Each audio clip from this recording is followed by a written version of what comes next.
Hello, everyone. Thank you for taking the time to jump on this. I think I've spoken to a fair number of you already, but for those that I've not yet met, very good to meet you. We're very excited to be working with you, and we're very excited to be working with the team from Wynyard. We're going to walk through a presentation today, really covering some stuff about Resolver and some stuff about the acquisition. But we're going to leave some room for questions because I assume that there will be some, especially for those that haven't yet spoken to me. So with that, we'll jump in. So this is our how we're going to be calling this business. So whether you're an ERA user, a Kairos user, or a WRM user, we're just going to put the whole thing under a branch of Resolver called that we're going to WRM:Resolver. The reason for that is that for those that aren't aware, Wynyard was a bigger company than these product lines. They had a few other things which we did not buy. So we only bought the risk management portion of the business. So we are, this is how you'll kind of see things. So when you log into our support portal and you're trying to figure out which product line you are, those three products are covered under WRM.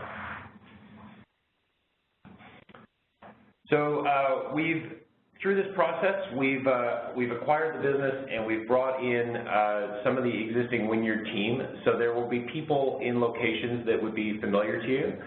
So in Christchurch, Scott James has rejoined along with several members of the development team, as well as some support and some services folks. Probably to more interest to folks on this call is that we've also brought back a team from London. Clint, who I'm sure you're all familiar with, as well as Glenn and Ben are all rejoining. So we will have that team in London. We also have one of our own people in London, and we are in the process of expanding that office. So it worked out pretty well for us.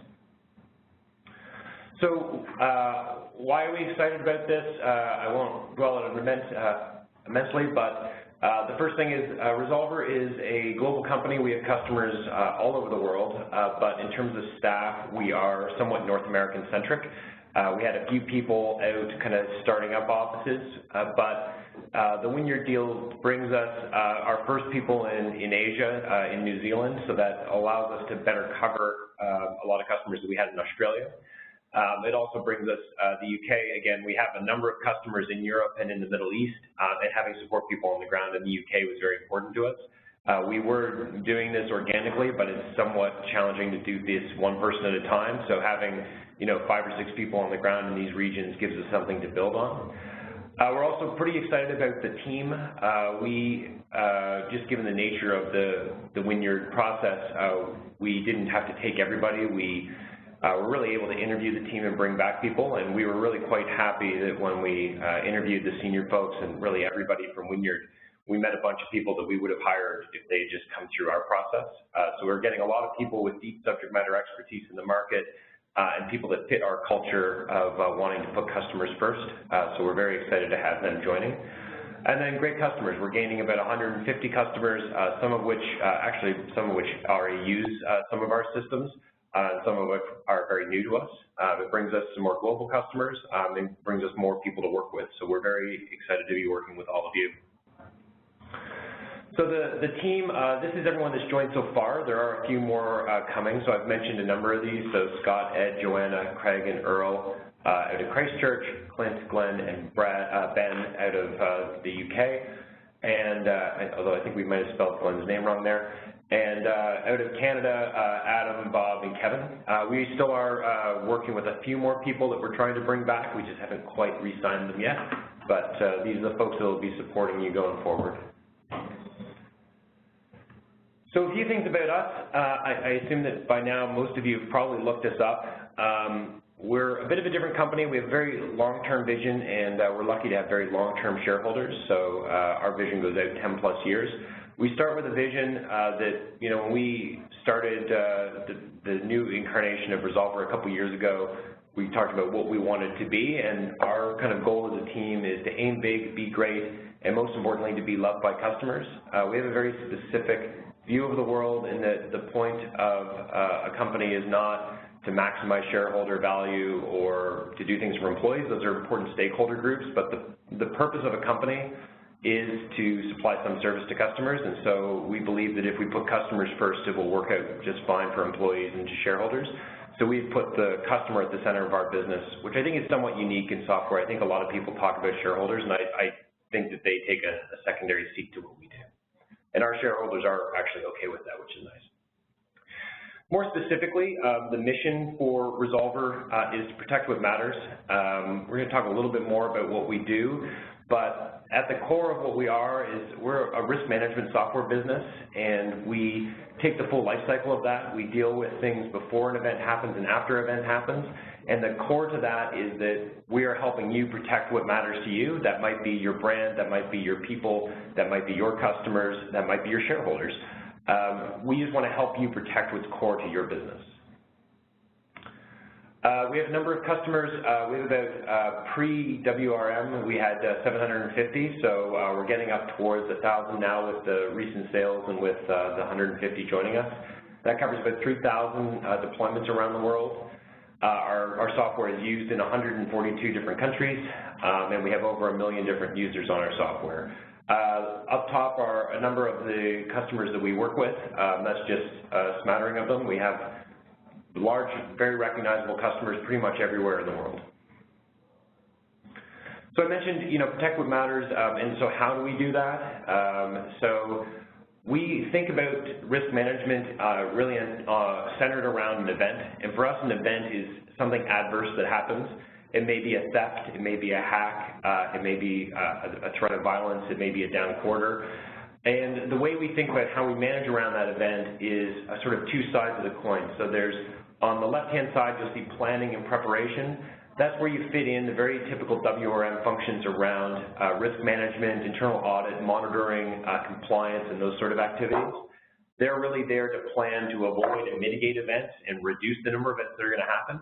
But we all know that events do happen. So on the other side, we handle the response. So that may be sending out a guard. We have dispatch systems to do that.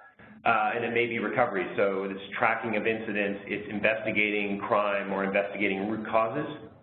And we set this up as a line.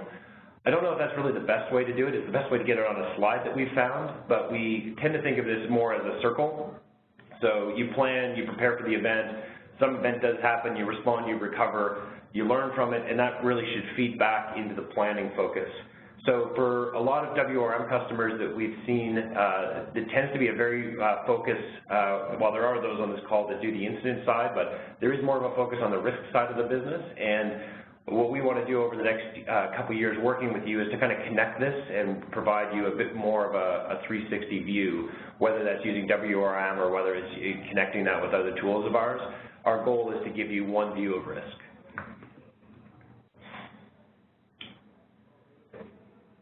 So we're just going to kind of cover what is happening. Just let Mark get through all the animation here because I find it difficult to do otherwise. So you would have seen the transaction closed late the week before last, so just a little over a week. We've been doing press releases, we've been sending letters. That's how all of you, I'm sure, got onto this call. We relaunched our website, we relaunched the support portal, so we're in good shape there. December 12th, that brings us to today. So we're talking about the UK transaction closing today. That's not quite accurate. We are still working to finalize that acquisition. It should be done this week. And once that's done, we're in a pretty good position to speak to everybody in Europe about their contracts and the go forward there. But in the interim, if you need support, the letter has the support portal. We recognize that the kind of recontracting or novation process is going to take some time. We don't want you struggling or waiting for support or worried about hosting, so we're going to cover everything while that's happening. And once we know that it's going to have to work through the kind of gears of your internal processes, so we separate those. You can get support as of today, and in the next few days we'll get to you about how we can make the contracts match that. So we are also doing customer town hall this week to give you a chance to hear more about us and to ask questions. We have set up legal entities in the UK and New Zealand, so we will be doing business there. We are going to issue, for those customers that have license keys, I think that there's a very large base of customers that have contract expiry at the end of December. I think we all know that getting contracts renewed between now and the end of December is going to be difficult. So what we're going to do is issue temporary license keys that go until the end of March, just to provide us a bit of room to get everything kind of recontracted and get maintenance bills paid.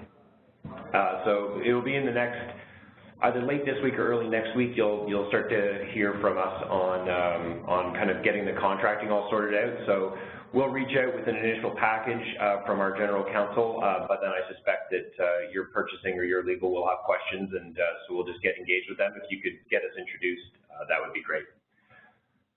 So starting into January, we're going to do some more specific webcasts. So the first one's on product roadmap. So there we're going to talk a little bit about WRM, but we'll also talk about Resolver's integrated package, Resolver Core. I do want to be really clear on it that we are not going to push anybody off any of the WRM products, ERA, Kairos, or WRM. Our intent is to keep supporting those, and I suspect that we'll be supporting them at least for 5 years. So there's no major rush to move. If you like what you're using, it's perfectly great. We have developers. We're going to keep doing stuff. But there are some customers that are interested in what we're doing. Resolver Core is a very new product. It is just in beta with a few very large customers, so it is a next generation. We do see it as the long-term, products come and go, and so it'll be the long-term product for people out in the future. So I do suggest having a look at it, because I do think that whether it's next year or 5 years from now, at some point, that would be the logical upgrade path. We have a slightly different view of upgrades from other customers, and I think maybe the old Wynyard group, in that we generally try to make that as cost-effective as possible. There probably is some services cost, but we don't ask people to relicense things that they already have. So generally speaking, we want to make that transition relatively easy. So we'll be working over the next 3 to 6 months to kind of define what that looks like for ERA customers, for Kairos customers, and then WRM customers, to show a product that looks similar but with more power. Finally, we'll also be doing a webcast on support offerings. So you should have the link to the portal now. You can log support calls through that or through the numbers that we've provided. But we are going to be launching some more support packages and services. So we will be getting everyone on a call with our director of support so that we can talk through some of those things. We do want to first get our support back up online for everybody, so you're getting service as you were before. But long term, we obviously want to improve that process, and that was also a goal of the WRM team that we've brought on. So we'll be talking about that towards the end of January. End of January, I think it's actually scheduled for January 30th, I think. We're going to do what we call Focus On. Focus On is an in-person user group meeting that we generally hold them all over the world. We do probably 15 or so a year. We've decided to do a WRM-specific meeting on the 30th at the Shangri-La Hotel. So you should have an invite to that. I will be there personally, as will Clint, and probably a few other members of our team. We'll talk about the WRM products, but we'll also specifically demonstrate Resolver's core product, and we can talk more about what we're doing there. We'll also be doing some site visits. I'm only there for a week, so I won't be able to see everybody, but if you're interested in seeing us, let Clint know, and we'll work it into the schedule. We then, in February, we'll be going to Australia for a Focus On. And then probably the most exciting thing we'll be doing is Resolver has an annual, we call it a user conference, but it's a little bit broader than that. It's more of an industry conference called Intersect. We're hosting it this year in Miami in late May. Phenomenal speakers. Go online and have a look. Tom Ridge, the first Director of Homeland Security or Secretary of Homeland Security for the U.S. government, will be our lead speaker, but also we have people from COSO. We have some folks from the internal audit world. Then we have some speakers from the security industry as well. So we expect about 500 or so people. Every member of our staff will be there. So it's really a big conference to bring everybody together to talk about our products, but also talk about the sort of ongoing challenges and problems in the industry, and allow you to network with Resolver customers, but also some thinkers from the space, and probably some folks that don't use Resolver yet. So focus on London. So here are the details. Shangri-La Hotel at the. I don't think it's the Chart. I think it's the Shard. Shard. Is that how they spell it? No, it should be definitely. It's the Shard. Yeah. The Shard wasn't there when I lived in London, but are we editing? Oh, there we go. I think they were going to be upset that I called them out on that. Yeah, it'll be at the Shard. I've actually never been in the Shard, so that'll be fun. So Tuesday, January 31st, 9 a.m. to 4 p.m., cocktail reception at 4 p.m. So we'll talk about customer support and customer success. Again, we are a very customer-centric organization, so you'll have multiple touch points. Clint will be very critical to the customer success side, so we'll talk about that model. We'll talk about the roadmap for WRM. We'll talk about Resolver's next generation platform, Resolver Core. We'll do some peer networking. Maybe the least exciting thing, you can meet with me and the team. So I think usually the peer stuff's more fun, but there we go. It is a full day event. It is an evening cocktail, breakfast and lunch will be served. So I hope to see all of you there.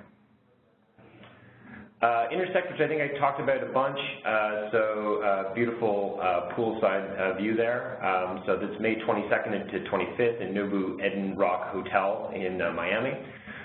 This is our premier user event. The registration is $9.95. I think there's a star there, which I suspect means that we may have some deals for that. So be sure to talk to Clint. He can probably give you more. I mentioned the keynotes. Governor Tom Ridge. Cynthia Cooper was the internal auditor at WorldCom and was Times Person of the Year back in the early 2000s, so she should be great. I don't know if CPE credits matter in the UK. I should be up on that, but it will be. We will be providing credits for various designations. We will be talking about our products. Definitely some peer-to-peer stuff, and literally everybody will be coming from our business. Part of this is because customers are centered to us, we want our employees, whether they be developers, services people, marketing people, we want them all to have a chance to speak with customers. At our last year, we did them as separate events, but we brought some customers to our user event, and that was by far the most exciting part for our staff, so we decided this year just to do them all together. From our last year's conference, it was actually quite a bit smaller. We've upped the ambition a bit. 95% of attendees rated the experience as being excellent, which we take as good, and we're trying to up our game this year. Great, well, thanks very much. I think at this point, I'll just provide a reminder if we're through the formal part of the presentation, and we'll provide a bit of a background on Resolver and some of the timings of things to come. I guess with that, if there are questions from the audience, again, in the Q&A panel, there's a way to raise your hand. That'll give us a signal to unmute your line. And if you could, when you're unmuted, just state your name and your company before asking a question, and that's great.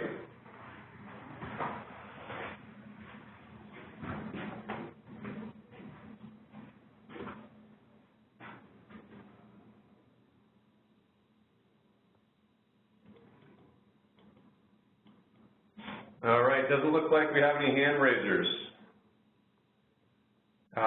If there's difficulty finding the console, it's on the right side of your screen. It should be in the Q&A section, and there's a little hand.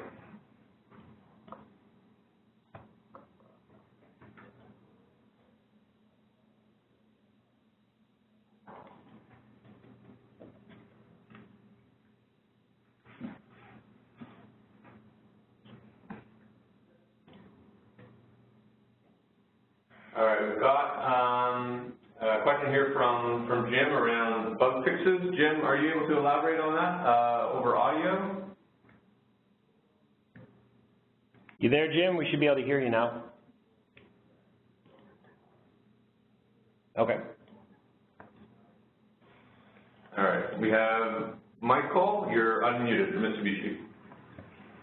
Hello, Michael. Oh, hi. Yeah, it's Michael Grunwood from MUFG. I just wanted to check, you were talking about the transaction in the UK still wasn't quite completed. Have you arranged with the host Rackspace to continue to support the service in the meantime? Yes, we have. So Rackspace was, if you had communicated with them, you would have heard they were kind of pushing on a date of November 30th. They've been put at ease by the UK administrator. We don't yet have formal access to their systems, but they've committed to keeping them up until we get this done. So there should not be any issue with Rackspace or with any of the other hosting providers. For anyone that's on any of the other ones, we have control of everything else. So we will have Rackspace set up the moment we close the transaction with the UK, which will be in the next few days. Okay, thanks. No problem. Were we able to get Jim on, guys? Okay. He's not on the audio. You want me to just add, so what was the question for Jim? It was a statement, bug fixes. So I'm presuming it might be alluding to whether or not we're fixing bugs on the product. Yeah, so it will really come down to which versions people are on and the status of the bug. So, you know, anything that has people down, we'll get on top of. For WRM, the product line, it's, you know, full support as there was before. I still have to figure out exactly what we're doing with Kairos and ERA because I think previously Wynyard had limited support for those products and bugs. But we will endeavor to resolve any bug. Just the commitment there's a little lighter because we'll have to investigate it and figure out exactly what's involved. But I will say if anything is a critical bug, it will get dealt with. Great. I think there is a question from Nigel at Royal Mail. We're going to open you up right now. Nigel? You there, Nigel? Hello? Hi, Nigel. Is that you? Yeah, it's a question from myself and my colleagues is about when we can actually get speaking to a single point of contact within Resolver to start developing further the what we've got from WRM at the present time. Yeah, so your single point of contact for everything is Clint. So he can be reaching out anytime. Like Clint's on the call, so Clint maybe follow up with Nigel. So he'll remain your customer success person. I would say that, you know, given the state of where you were in your implementation and some of the things you want to do going forward, I think you will be involved with a few more people, myself included. We do have to get Peter Nguyen, but he's connected with your legal people to kind of deal with the contract stuff. And then I'll be speaking to you about some of the link analysis and that sort of thing. But Clint is the single point of contact. You can call him for anything. Yeah, I'll send you a follow-up email, Nigel, and we can get directly in contact. But as always, like anyone on this call, if you ever have any issues, I mean, you know, it's a little bit of work to bring everything back together. If you ever have any problems or you can't get a hold of somebody, you should all have my email address at this point. If you don't, ask Clint, he can certainly provide it. My number's on that as well. I'm happy to take a call or email if you're having any trouble. Great. Beth, we see you there, but I'm going to actually have Will address Jim's question from before. And the question, Will, is do we need to add bugs previously raised on Wynyard systems? Yes, I would ask, just because of the transition, we have not gotten access to the old system for anything that was previously entered. We had some copies of things, and we will be loading it up. But I think for completeness, if you have your own list, I'd ask that either get in touch with Clint and he can either put them in, or if you go to that link, I would just put in everything that is an existing problem. That way we will be sure that we have everything. But Clint will be doing one-to-one meetings with everybody, and so we can discuss those issues at that time as well. Anybody, if you plug it into the system now, will get working on it. So I would say that's the fastest way to get it moving. Great. There's a second half to Jim with the question here, and it sounds like they're moving data to Rackspace and partially the way for that migration and the question around scheduling. Okay. Sorry, what company is Jim from? Mutual. Oh, okay. Mutual. Yes. So, Jim, I would say that let's get you and Clint speaking specifically on that so that we have the details. But we'll have access to the Rackspace environments in the next few days, and once we have that, we can complete any work that was midstream. Great, and Jim, hopefully that addresses that. Beth, we're ready for you. We've just unmuted your line. Hi, Beth. Hello. So I've heard you speak to New Zealand and the UK. We're a North American client, so where do we fit in? And I am on the right track. Yeah, no, that's fine. That's great. It doesn't. Anyone can come on any of these calls. So for North America, we're still talking to the administrators there, but it's a very small number of customers, and so what I would suggest for anyone in North America, or what we are going to do for anyone in North America, is we'll just get on a call with you directly. The administration process in North America is definitely slower and a little more challenging to deal with, so it may be faster just for us to work with you direct. So what I would take down as a note, Beth, are you with the electrical, sorry, what group are you with, Beth? I shouldn't indicate. First United Bank and Trust. Oh, okay, yeah, absolutely. So, yeah, we'll reach out. I'm trying to remember if a lot of the North American customers are actually covered under New Zealand. So let us, I'll take a note, or someone here will take a note for me, and we'll figure out which entity you're in, and then we'll reach out. But I've definitely spoken to Bob about you guys, and I know that you have some things that you want to get done. So we'll reach out directly with how to handle that. But again, just as a general, if you're in North America, we'll reach out and we'll work with you on that contract. The intent in most cases is that most of the standard WRM contracts, which I think almost everybody here has, we're just going to take them as is. So we just need to talk to you guys about how we get them assigned or novated. All right, thank you. No problem. Great. Any more questions? You can raise your hands, and we'll open up the line for you. Bob, I know you just raised your hand. We're gonna have you unmuted right now. If there's something you further wanted to add to Beth's question. You there, Bob? Yeah, I am. No, I'm good with that. I just want to point out that First United, which Beth is with, was with the U.S. entity. That's all. Okay. So yeah, and we'll be in touch, Beth. We'll just need to figure out whether it's yourself or someone from legal. We'll have our general counsel send some documents over, and we can take care of that. It's pretty much the same process for everybody. Great. Again, if anybody has questions in the Q&A panel, there's a raise your hand option. There's also a little chat window if you've got a question that you want to pose over chat. We can reread it and address.